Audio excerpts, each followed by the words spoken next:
In the last episode, we left off with the drive from Star Wars Canyon through Death Valley towards Pahrump, Nevada, where I camped about 10 miles outside the center on some BLM land. It was nice and private and had great cell service. This is truly one of my favorite boondock spots. However, this was my third week of being alone. Never in my life have I been so free, yet the feelings of peaceful solitude quickly grew into a sense of isolation and a longing for my partner in life. All of this time alone taught me a lot about our brief 7-year relationship. My life really got started when I met this amazing girl to talk to and spend time with.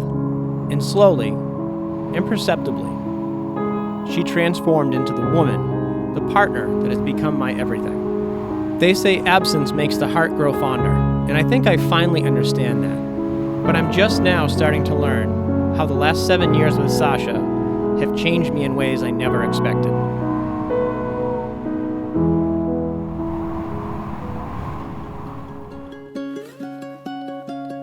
That instinctive need for human contact and conversation had started to assert itself with force. I needed some social contact to regain my sanity. Luckily, I had several people to visit along my way to meet Sasha in Chicago. All right, let's get out of here. I started off at the boondock spot and got some groceries and fuel in town. Next, I drove over the mountains into Las Vegas to meet up with our friends, Vinnie and Jess. They also own a Cirrus 920 and travel frequently. You can check them out on Instagram. I'll leave a link down in the description. After I arrived, we talked for several hours, which was fantastic given my state of mind. One of the tips Vinnie gave me was about Blue Beacon truck washes. We've found many truck washes in our travels, but all of them were too expensive. Vinnie told me it was only about $27 for a truck camper. So on my way to find camping, I stopped for a much-needed truck wash. On my way out, he noticed the truck was filthy, which it is, and he suggested a Blue Beacon. Well, I've been to some truck washes, and I got a quote for like $175 to wash the truck. He said that this place will do it for $27. So I'm at a Blue Beacon, and I'm going to check it out. Alright, so I wasn't sure what to expect, but it looks like you drive into the bay and they just start washing you. So $27 for a basic wash, $6 they apply some wax, which I could definitely use, it'll help. So yeah, it's pretty cheap. I've been wanting to wash this thing for like 8 months and it's filthy. So I'm gonna try to record what I can of the actual process. So that's cool, you drive in, they have you pull forward, and they start spraying it down with pressure washer, and I'm hoping at some point like a brush of some type, because some of the dirt that's on the truck I can't get off with a pressure washer. I've already tried that.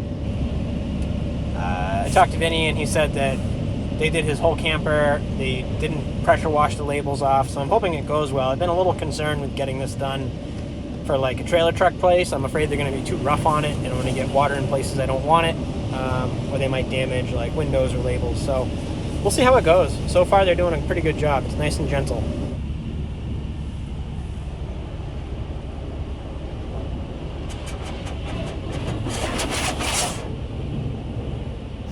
So that truck obviously finished and they had me pull forward. So now I'm in the front and hopefully they'll finish me up. Follow me inside the picture. Say that one more time? Follow me inside the page. Oh, okay. Hey, hold your water.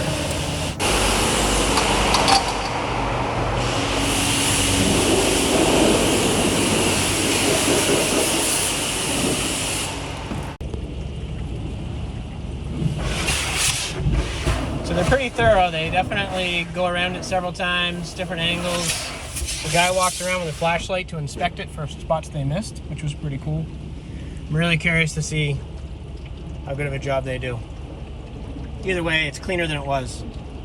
There he is with his flashlight inspecting the truck.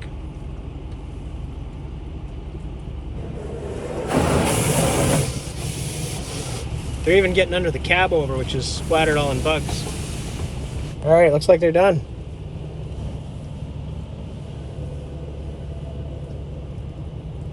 All right, that's done. Maybe I'll find a parking lot, take a look at it. I drove about an hour east out into the desert, where I found a nice boondock spot to spend a couple days. I couldn't find a good place last night to record the final product, so I decided to wait until the morning, which is now, to take a look at it. It looks really good. I'm super happy for my $30.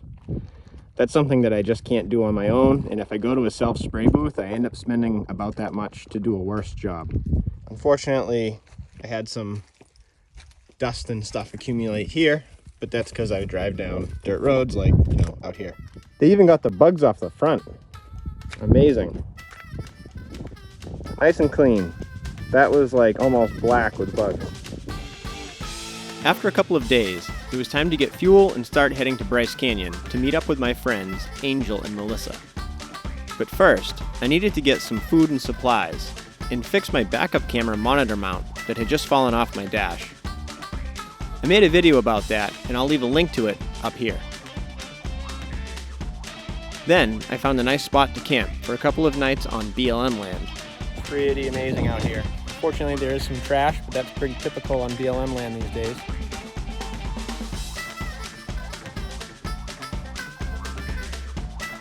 Next, I was off to Bryce Canyon to some gorgeous camping areas. Up through Cedar City, over the mountains, where it was still a winter landscape.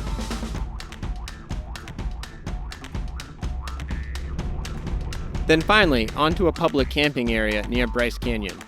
Sasha and I both love this place. We'd been here about a year ago.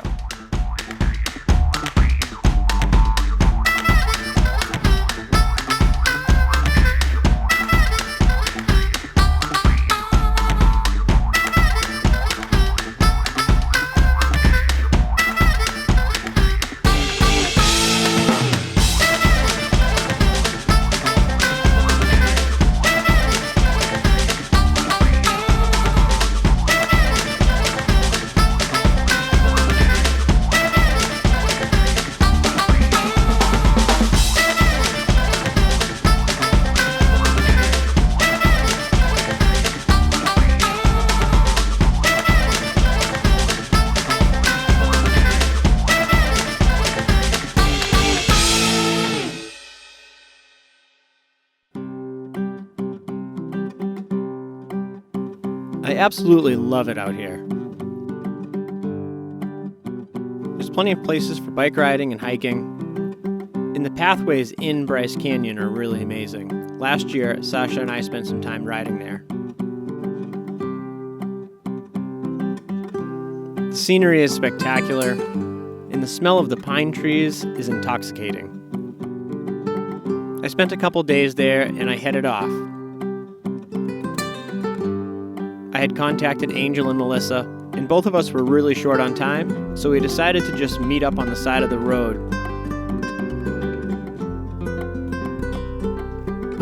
We first met online through Instagram, and then eventually met up in Texas. We've been chatting off and on for several months now, and they're great people. We really enjoy talking to them. They also have a YouTube channel, and I'm going to leave a link to that down in the description. I didn't actually record our meeting, but make sure you check out their YouTube channel. They have some really good videos.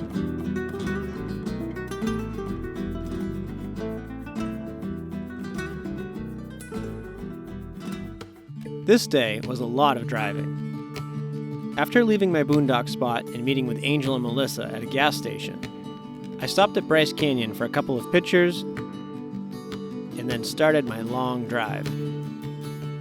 My destination was Goblin Valley State Park to meet our friends Bob and Leanne.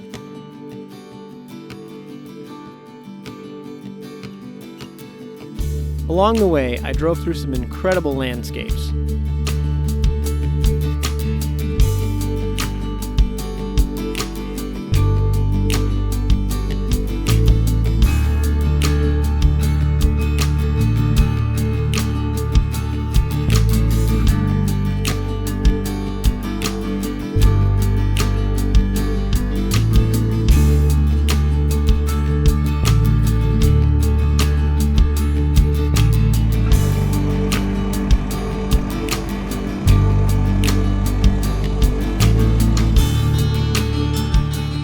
A video will never really capture the true beauty of this place.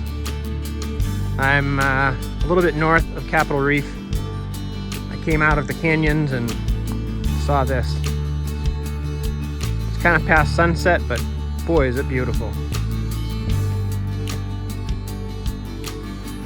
Got some fog in the distance. Empty highway. Beautiful sky.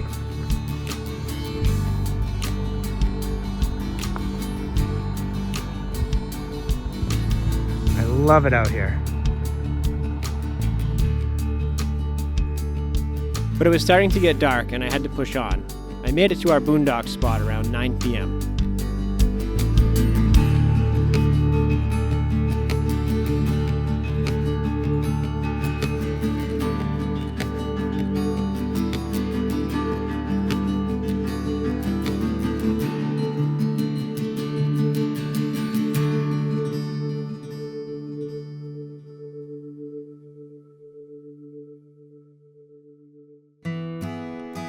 The next morning, we got up, had breakfast together, and took their RV into Goblin Valley State Park.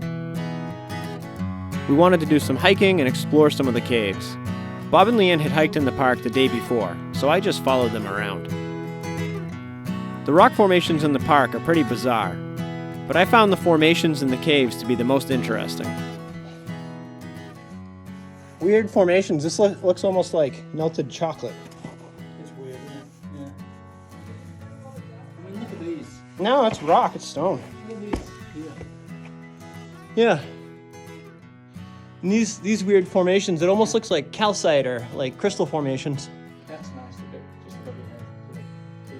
Oh yeah, yeah, it's, you know how gypsum and things like that will form columns like that? No idea what it is though.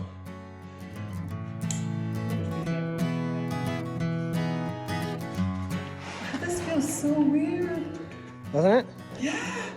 You know, it looks like snow-covered trees. Unfortunately, our hike got cut a little short.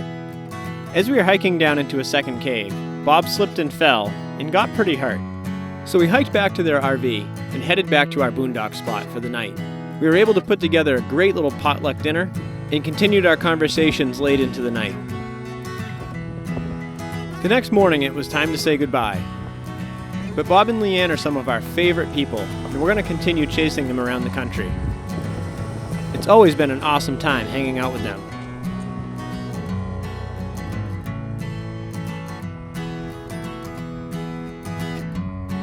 And just in case Bob leaves a comment, I didn't push him down the rocks. I left right after Bob and Leanne and headed towards a cute little shop called Buzzards Belly General Store. Sasha and I visited here last year, and I wanted to stop in again and say hi. It's located in Cisco, Utah, which isn't too far from Moab. Cisco kind of feels like a ghost town, but it's making a comeback. It's also right along the highway, so it's really easy to get to. We discovered it last year when we were driving from Moab back to the highway, and we decided to stop in because it said open. The owner greeted us warmly, and we ended up talking for a couple hours. It's an experience I won't soon forget. If you're ever in the area, make sure to stop in and say hi. You won't regret it. I left Buzzards Belly and headed down the highway towards Glenwood Springs. Then I took this crazy twisty road up a mountain to a boondock spot that Sasha and I had stayed at last year. This place is incredible.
At this point, I was running short on time, and I really wanted to get closer to Chicago in case I had some kind of problem, like a breakdown or a flat tire. I didn't want to be late picking Sasha up at the airport. There aren't too many options for free camping in this area, except for Walmarts and truck stops. But I found a great state-run campground. This campground is part of the Hennepin Canal Parkway. It's based around a series of canals that was built in the early 1900s. I don't have a lot of information on the history, but I had a really good time exploring the area. Each day I was there, I'd go out and ride my bike for a couple hours to see what I could find. The trail network goes on for miles. I was only able to cover 5 to 10 miles in each direction, but boy, there's so much to see.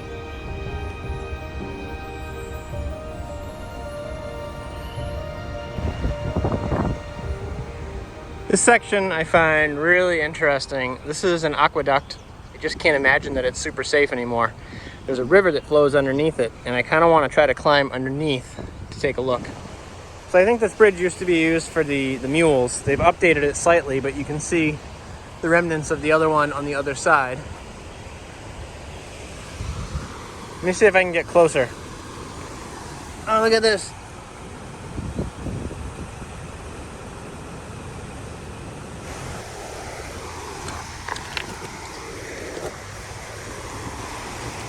I just wonder, after 100 years, if that were to let go, this entire section of river would drain into here. And if you look,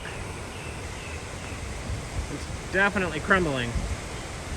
This entire setup is just falling apart infrastructure. And what do you do with it? I have no idea what they would do with this. They'd have to decommission it somehow and maybe turn everything into little ponds, or fix it. I have no idea.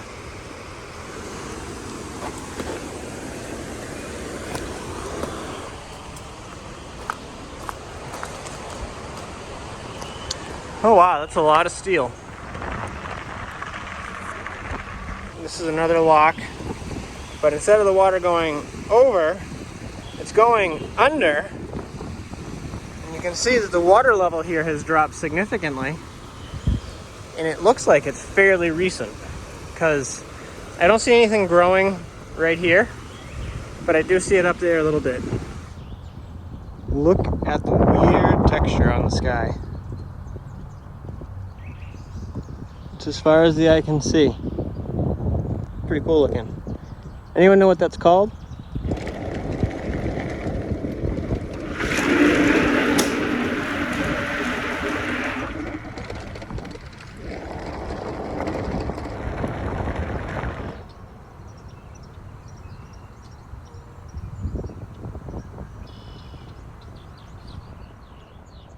Hey guys, it's been a month since I went to visit my friends and family in Russia. It's April 27th, which means I've been here for about 5 weeks, and I had so much fun.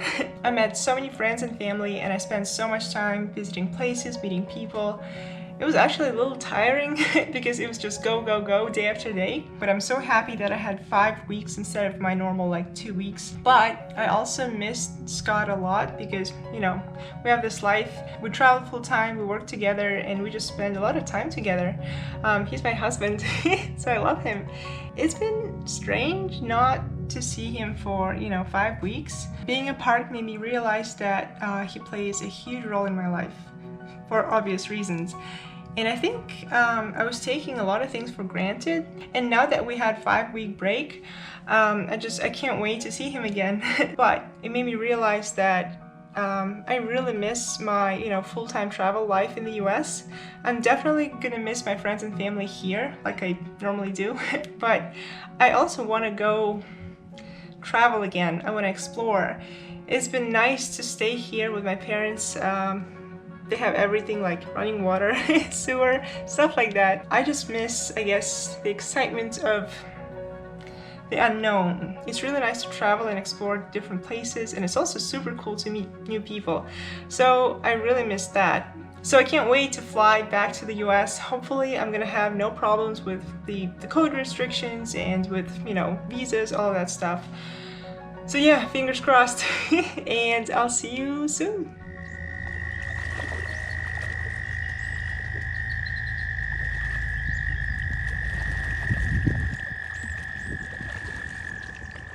I don't really know what they're doing, but these are big fish. They occasionally come up. Shallow water. I'm assuming they're feeding on something. This whole area, all these weeds, it's full of them, and they're out through the air. It's been going on a lot, but today's the worst, I think, because it just rained last night, so they're probably going after insects or frogs or no idea, something like that. Pretty cool though. Does anyone know what these things are? All right, so I've been camping at this spot for a couple days. I'm about 2 hours from Chicago O'Hare Airport, and I'm gonna go do some laundry and get some groceries. And I've reserved a campground for a couple nights so that Sasha has a place to kind of hang out and not be in a rush. I need the same thing, I have work to finish. So we're gonna stay there for a couple days, but I'm gonna go pick Sasha up at the airport tonight. It's been great here, I love this place. I've been here alone for 2 or 3 days. I'd like Sasha to see this. There's lots of bike riding, lots of canals. It's a really nice place. So I am off. It feels good to be on the road again.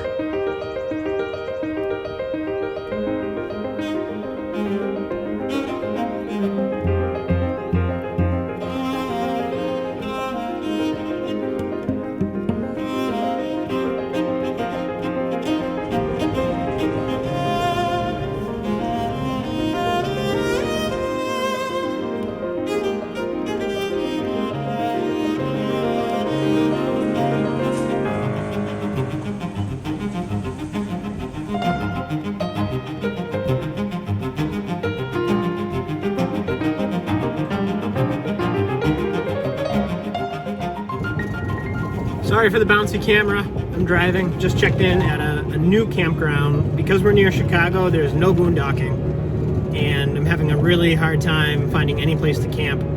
I'm staying at a state-run campground, which I'm not super impressed with. The site has electric, but no other services, which I'm a little disappointed with, which means when we come back, I gotta fill up water before we can park. So Sasha's coming back shortly. Her flight's gonna land in like 20 minutes. I'll be seeing her in like 30 minutes or so. So I'm pretty excited. It's been a long 5 weeks. I'm looking forward to having some company again, and we have a lot to talk about because of our completely different schedules. I've been going to bed when she wakes up, and she's been going to bed like in the middle of my day. So we've been chatting a little bit, we FaceTime occasionally, and that's been about it. So it's been like 5 weeks of very, very little contact. So I think we're both pretty excited to see each other again.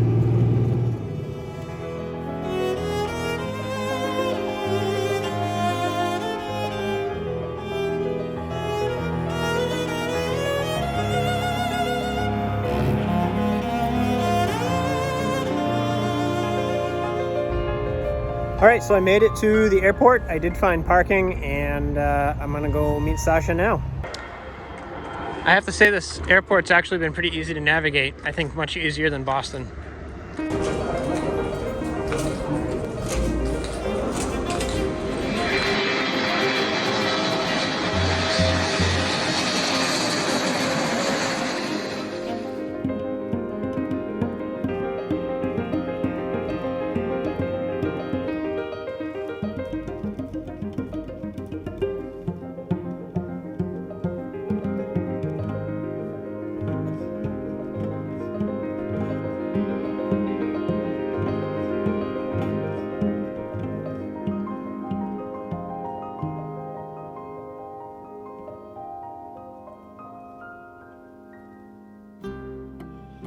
The biggest thing that I learned about my wifeless wanderings is that all of these experiences that you have during travel are best shared with someone you love. There's a huge difference between traveling alone and traveling with someone.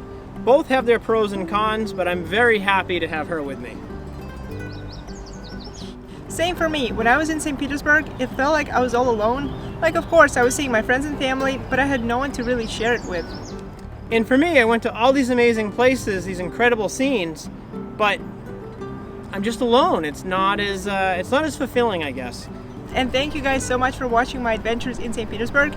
I was really excited to share my life with you. And if you missed any of the Russia videos, I'm going to leave a link to them up here.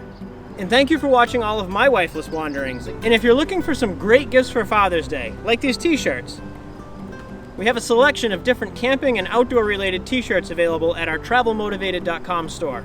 I'll leave a link to it down in the description. And as always, thank you for watching. If you like this video, please give it a thumbs up and consider subscribing. That really, really helps us. And we'll see you in the next video. Bye.